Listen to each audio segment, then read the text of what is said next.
ഇന്ന് വളരെ സന്തോഷമുള്ളൊരു ദിവസമാണ്. കാരണം എൻ്റെ വളരെ അടുത്ത സുഹൃത്താണ് ശ്രീ കനകദാസ്. അപ്പോൾ അദ്ദേഹത്തിന് ഒരു പുരസ്കാരം കാശ്യപാശ്രമം കൊടുക്കണം എന്ന് വിചാരിച്ചിരിക്കുമ്പോഴാണ് ഇത് ശബരിയ തട്ടിപ്പറിച്ചത്. അതുകൊണ്ട് അതിൽ ഞങ്ങൾക്ക് വലിയ സങ്കടമുണ്ട് ഏതായാലും. കാരണം എനിക്ക് ഇദ്ദേഹത്തിനെ എത്രയോ കാലങ്ങളായിട്ട് അറിയാം. നമ്മൾ ഈ ഉദ്ഘാടന പ്രഭാഷണം നടത്തിയ PR നാഥൻ സാർ പറഞ്ഞൊരു കാര്യമുണ്ട്. ഒരു മനുഷ്യൻ എത്ര ഡെഡിക്കേറ്റഡ് ആയിട്ട് പ്രവർത്തിച്ചു എന്നതിന് ഏറ്റവും നല്ല തെളിവാണ് കനകദാസ്. എത്രയോ എനിക്ക് തോന്നുന്നു 25 വർഷമായിട്ട് അദ്ദേഹത്തുമായിട്ട് നല്ല പരിചയമാണ്. ഞാൻ അദ്ദേഹത്തിൻ്റെ വീട്ടിലൊക്കെ പോയിട്ടുണ്ട് അനവധി തവണ.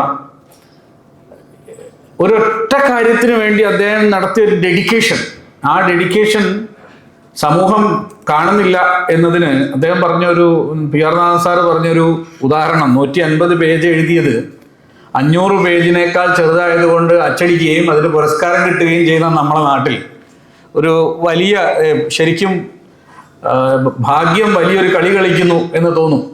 ശരിയാണത്.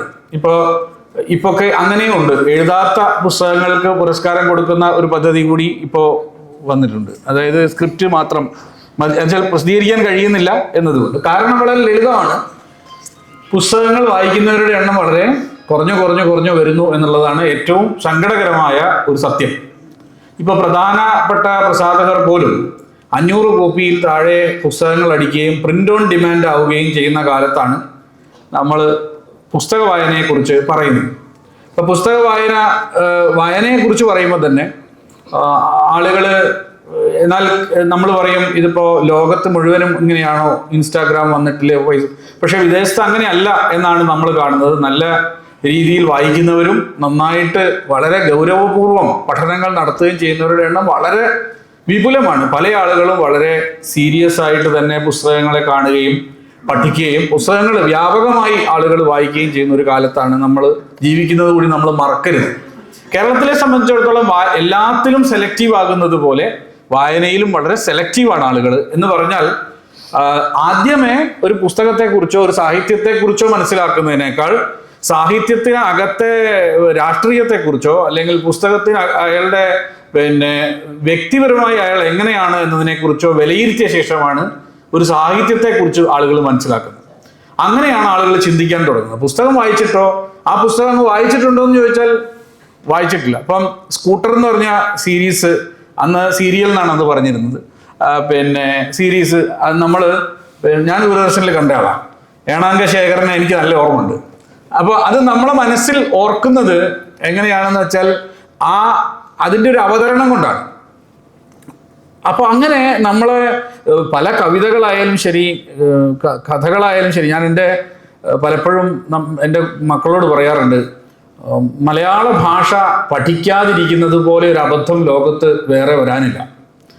നമ്മൾ അത്രയും സമ്പന്നമായി, ഇപ്പോൾ പറഞ്ഞല്ലോ വയലാറിനെ കുറിച്ച് പറഞ്ഞു.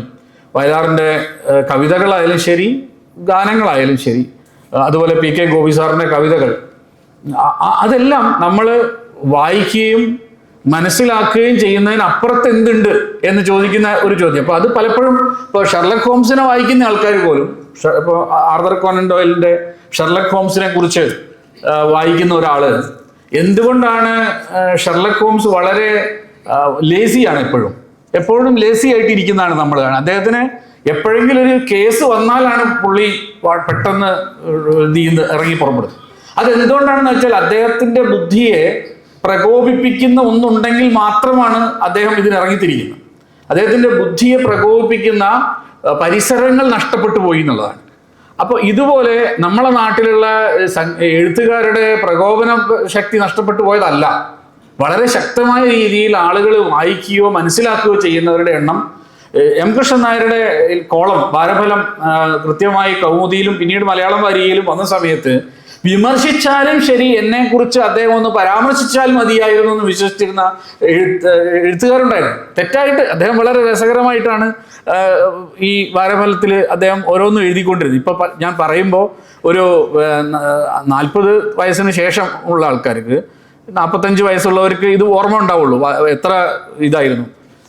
അന്ന് എഴുത്ത് എന്ന് പറയുന്നത് ലേഖനമായാലും ശരി, കവിതയായാലും ശരി, കഥയായാലും ശരി, ആളുകളിലേക്ക് അത് ഇറങ്ങിച്ചെല്ലുകയും. ഇപ്പം ഞാൻ കഴിഞ്ഞ ദിവസം സുകുമാരൻ പെരിയച്ചൂറുമായിട്ട് സംസാരിക്കുന്ന സമയത്ത് ഞാൻ അദ്ദേഹത്തോട് പറഞ്ഞു, പിന്നെ സ്വാമി അമർത്യാനന്ദ എന്ന് പറഞ്ഞിട്ടൊരാള് അർദ്ധവിരാമം എന്ന് പറഞ്ഞിട്ടൊരു പുസ്തകം, ഒരു ലേഖന പരമ്പര പണ്ട് മാതൃഭൂമി ആഴ്ചപ്പതിപ്പിൽ എഴുതിയിരുന്നു. അത് MT കണ്ടെത്തുകയും ഇദ്ദേഹത്തോട് സംസാരിക്കുകയും അങ്ങനെ വരികയും ചെയ്ത ഒരു പരമ്പരയാണ്. അപ്പൊ ആ പുസ്തകം ഞാൻ എവിടെ നോക്കി ഒരിക്കൽ കൂടി വായിക്കാൻ വേണ്ടിയിട്ട്, ഞാനത് ഖണ്ഡശ പ്രസിദ്ധീകരിച്ചപ്പോൾ വായിച്ചതാണ്, പുസ്തകമായപ്പോൾ വായിച്ചിട്ടില്ല. അപ്പൊ ആ പുസ്തകം എനിക്ക് ഒന്നും കൂടി വായിക്കണം എന്ന് തോന്നി. ഇപ്പൊ വളരെ ഞാൻ അതിലുള്ള ഓരോ സന്ദർഭങ്ങൾ ആലോചിച്ചപ്പോൾ ഒന്നും കൂടി വായിക്കണം എന്ന് തോന്നി. ആ പുസ്തകം എവിടെയും കിട്ടാനില്ല, ആ പുസ്തകമേ ലഭ്യമല്ല. അപ്പൊ ഞാൻ അദ്ദേഹത്തോട് ചോദിച്ചു, നിങ്ങൾക്കല്ല ആരുടെയെങ്കിലും പരിചയമുണ്ടോ? എനിക്ക് ആ പുസ്തകത്തിന്റെ ഒരു കോപ്പി എടുത്ത് ഞാൻ അപ്പൊ തന്നെ കൊടുക്കാമെന്ന്.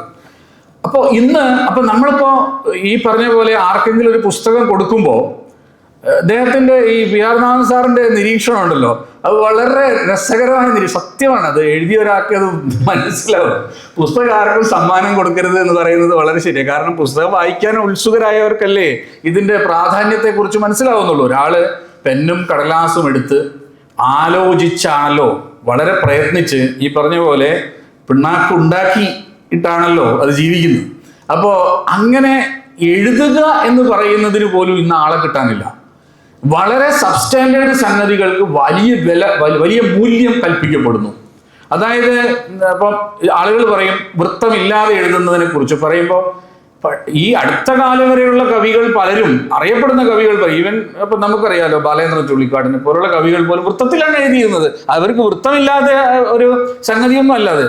അപ്പോൾ ആളുകൾക്ക് രുചിക്കുന്നതാണ് സാഹിത്യം എന്നത് ഓക്കെ, ആളുകളുടെ രാഷ്ട്രീയമാണ് സാഹിത്യം എന്ന് പറയുന്നത് ഒരു പരിധിവരെ സമ്മതിക്കുന്നു. പക്ഷേ സാഹിത്യത്തിന് സ്വയം ഒരു മൂല്യം വേണ്ടേ? അത് എങ്ങനെ ഉണ്ടാകും എന്നുള്ളതിന് എപ്പോഴും നമ്മൾ വായനക്കാരുടെ പ്രചോദനം, ഒരാൾ വായിച്ചു, നിങ്ങളുടെ പുസ്തകം വായിച്ചു, അല്ലെങ്കിൽ നിങ്ങളെ സാഹിത്യത്തെക്കുറിച്ചുള്ള പ്രഭാഷണം കേട്ടു എന്ന് നമ്മൾ പറയുമ്പോൾ അത് ഒരു 1.5 മണിക്കൂറുള്ള പ്രസംഗമാണെങ്കിൽ പോലും, ഇപ്പൊ സാഹിത്യ അക്കാദമിയിൽ വളരെ വിവാദമായിട്ട് ബാലേന്ദ്രൻ ചുള്ളിക്കാട് പോയിട്ട് ചെയ്തൊരു പ്രഭാഷണം ഉണ്ടല്ലോ, ആ പ്രഭാഷണം മുഴുവൻ ഞാൻ കേട്ടു. ഏതാണ്ട് 1.5 മണിക്കൂറുള്ള ഒരു വീഡിയോ ആയിരുന്നു അത്. എനിക്കത് വളരെ കൃത്യമായിട്ട് കേൾക്കാൻ എൻ്റെ ഉള്ളിൽ തോന്നിയതുപോലെ അത് ഉണ്ടായിരുന്നു. പക്ഷെ എത്ര ആൾക്കാർ അത് കേൾക്കുന്നുണ്ട് എന്ന് ചോദിച്ചാൽ ഇന്ന് ആളുകൾക്ക് അത് വേണ്ട എന്നാണ് പറയുന്നത്. അപ്പൊ അതുകൊണ്ട് എന്താ സംഭവിക്കുക? അതാണ് നമ്മളുടെ ഏറ്റവും വലിയ ഗൗരവമായ പ്രശ്നം എന്ന് പറയുന്നത്. അതായത് ആളുകളുടെ ശ്രദ്ധ കുറയുമ്പോൾ, ഏകാഗ്രത കുറയുമ്പോൾ വ്യക്തിനിഷ്ഠമായ ജീവിതത്തിനെയും അത് ബാധിക്കും. കവികളിലൂടെയും കഥാകാരന്മാരിലൂടെയും നമ്മൾ ചിലതിനെയൊക്കെ കാണുമ്പോൾ നമ്മളെ ജീവിതത്തിൽ ഒരു സന്തോഷമുണ്ട്, സത്യമായിട്ടും അതുണ്ട്. അപ്പോൾ അത് വയലാറിന്റെ കവിതകൾ ചെല്ലുമ്പോൾ ഞാനും പിന്നെ എൻ്റെ മക്കളോടൊക്കെ പലപ്പോഴും ഓരോ പാട്ട് കേൾക്കാൻ പറയും. ഞാൻ ഒരു 10 പ്രാവശ്യം നിങ്ങൾ കേൾക്കുമ്പോഴാണ് അതിൻ്റെ അർത്ഥം കൂടുതൽ കൂടുതൽ കൂടുതൽ മനസ്സിലാവുന്നത്. അപ്പോൾ ആ ഒരു വരി എന്തിനു ഉപയോഗിച്ചു, ആ വാക്കെന്തിനാണ് അവിടെ ഉപയോഗിച്ചത്, പലപ്പോഴും അത് വേദങ്ങളിൽ നിന്ന് ഞങ്ങൾ പഠിച്ചൊരു പാഠമാണ്. വേദത്തിൽ എനിക്കൊരു ശബ്ദം കിട്ടുമ്പോൾ ശ്വ എന്ന ശബ്ദം ധാതുവിനെ കിട്ടിയാൽ അത് അശ്വം എന്ന കുതിരയും ശ്വാനൻ എന്ന നായയുമാകുന്നത് ഒരേ ഒരു ശബ്ദത്തിൽ നിന്നാണ്. അപ്പൊ നമ്മൾ ആ വാക്കുകളെ മനനം ചെയ്യുന്നത്, വാക്കുകളെ നമ്മൾ പഠിക്കുന്നത്, നമ്മൾ ഇതൊക്കെ പഠിക്കുന്ന സമയത്ത് ഇത് വളരെ അത്യാവശ്യമാണ്. കാരണം വാക്കുകളുടെ നിർവചനം വളരെ അത്യാവശ്യമാണ്. കാരണം അശ്വം എന്നുള്ളത് കുതിര മാത്രമല്ല, അത് ശതപഥ ബ്രാഹ്മണത്തിൽ ഒരു അശ്വമേധത്തെ കുറിച്ചാണ് പറയുന്നതെങ്കിൽ ബൃഹദാരണ്യകോപനിഷത്തിൽ എത്തുമ്പോൾ വിരാട് പ്രപഞ്ചത്തെ കുറിച്ചാണ് പറയുന്നത് എന്നുള്ള ഒരു സങ്കല്പമുണ്ട്. അപ്പോൾ എങ്ങനെ ശബ്ദങ്ങൾ ഉപയോഗിക്കുന്നു എന്ന് പറഞ്ഞാൽ യാസ്കാചാര്യന്റെയും നിഘണ്ടുവിന്റെയും നിരുക്തത്തിന്റെയും ഒക്കെ ഉപയോഗമുണ്ട്. അത് മലയാളത്തിൽ വളരെ അപ്ലിക്കബിൾ ആണ്. പലപ്പോഴും നല്ല വാക്കുകൾ ഉപയോഗിക്കുമ്പോൾ ആ വാക്ക് എങ്ങനെ ഉണ്ടായി, ഞാൻ പലരോടും ചോദിച്ചു, എഴുത്ത് എന്ന വാക്ക് എങ്ങനെയാണ് ഉണ്ടായതെന്ന് ചോദിച്ചു. എഴുത്ത്. അപ്പോൾ നിങ്ങൾ ആശയങ്ങൾ ഉയർന്നു നിൽക്കുമ്പോൾ എഴുന്നേറ്റ് നിൽക്കുക. ആശയങ്ങളെ എഴുന്നേറ്റ് നിർത്തുന്നത് ഒരു അക്ഷരമാണ്. അപ്പോൾ എഴുത്ത്. ഞാൻ പലരോടും ചോദിച്ചു എങ്ങനെയാണ് ഈ ശബ്ദം ഉണ്ടാകുന്നത്. അദ്ദേഹം ഈ ശബ്ദത്തെക്കുറിച്ച് അന്വേഷിച്ച് നടക്കുന്ന ഒരാളാണ് സുകുമാരൻ പെരിയച്ചൂർ. എങ്ങനെയാണ് ശബ്ദം ഒറിജിനേറ്റ് ചെയ്തത്? അപ്പൊ ഇങ്ങനെ നമ്മളെ വാക്കുകൾ, നമ്മളെ എഴുത്തുകളൊക്കെ സൂക്ഷ്മതരമായിരുന്ന ഒരു കാലത്ത് നിന്ന് സാഹിത്യകാരന്മാരുടെ സംഭാവനകളും അതുപോലെ ഉണ്ടാകുന്നത് അപ്പോഴാണല്ലോ. എനിക്ക് എവിടെയെങ്കിലും ആരെങ്കിലും ഒരാൾ അംഗീകാരം തരുമ്പോഴല്ലേ ഞാൻ കവിത എഴുതുണ്ടോ, കവിത ചൊല്ലണ്ടോ.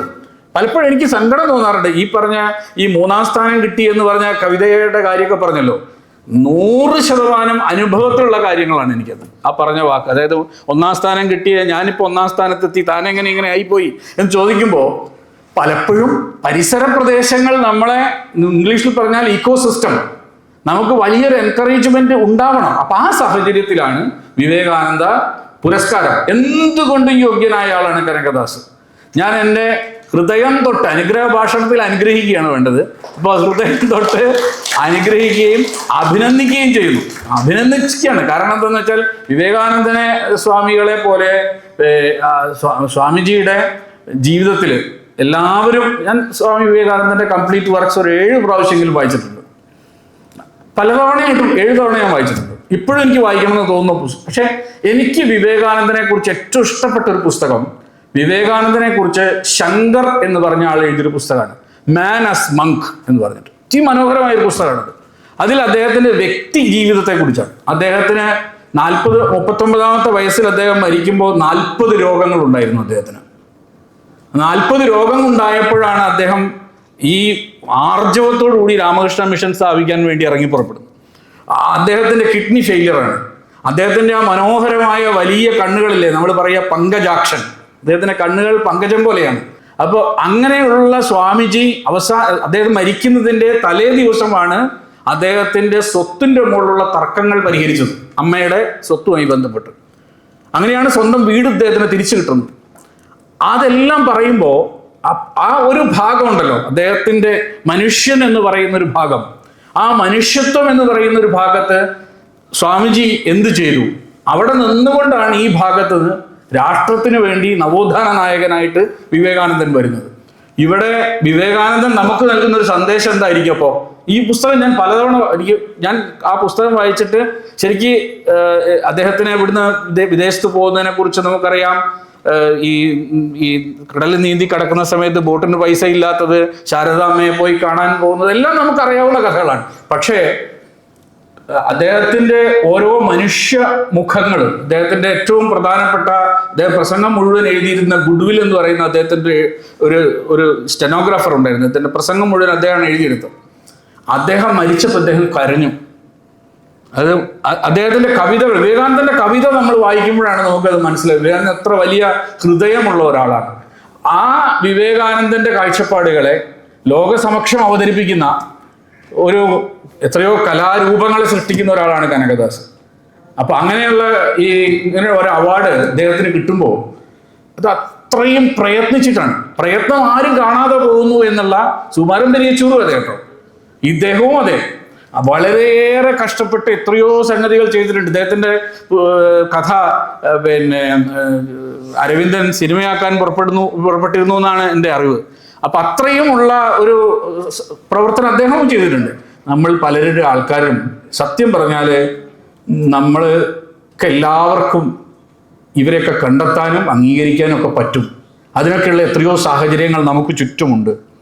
അങ്ങനെയുള്ള ഒരു വലിയ പ്രയത്നം സബരിയ ഈ ഒരു സമയത്ത് ചെയ്യുന്നു എന്നത് ഞങ്ങൾക്കെല്ലാവർക്കും വളരെ സന്തോഷമുള്ള കാര്യമാണ്.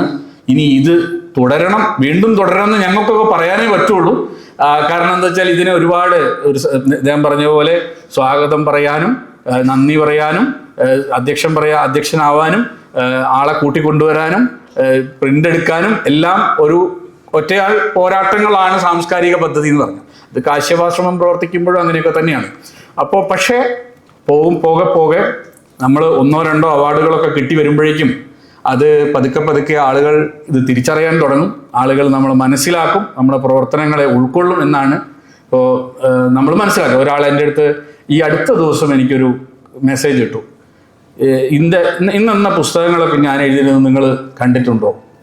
അപ്പം ഞാൻ എൻ്റെ ലൈബ്രറിയിൽ നിന്ന് ഫോട്ടോ എടുത്തിട്ട് ഇത് അയച്ചു കൊടുത്തു. അപ്പം ഞാൻ പറഞ്ഞത് വായിച്ചിട്ടുണ്ട്.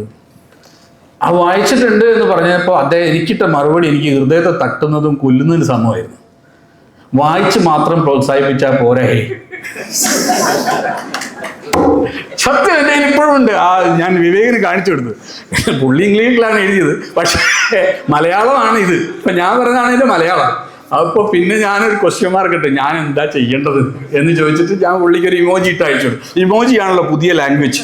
അപ്പോൾ അയച്ചു കൊടുത്തു. അപ്പോൾ ഇന്നത്തെ സാഹചര്യങ്ങൾ അങ്ങനെയാണ്. പിന്നെ പിന്നെ നമ്മുടെ വേദവിദ്യാ കലണ്ടറിന് അവാർഡ് കിട്ടിയതിൽ വളരെ സന്തോഷം. പിന്നെ ഇത്തരം പുരസ്കാരങ്ങൾ ആർക്കെങ്കിലും ഇനിയും തരാൻ തോന്നുന്നുണ്ടെങ്കിൽ ഞങ്ങൾ അത് ഏറ്റുവാങ്ങുന്നതാണ് കൂടി ഈ അവസരത്തിൽ പറഞ്ഞുകൊണ്ട് ഞങ്ങളെ ഈ പരിപാടിക്ക് ക്ഷണിച്ച സബരിയുടെ എല്ലാ പ്രവർത്തകർക്കും ഹൃദയ നമസ്കാരം. നമസ്തേ.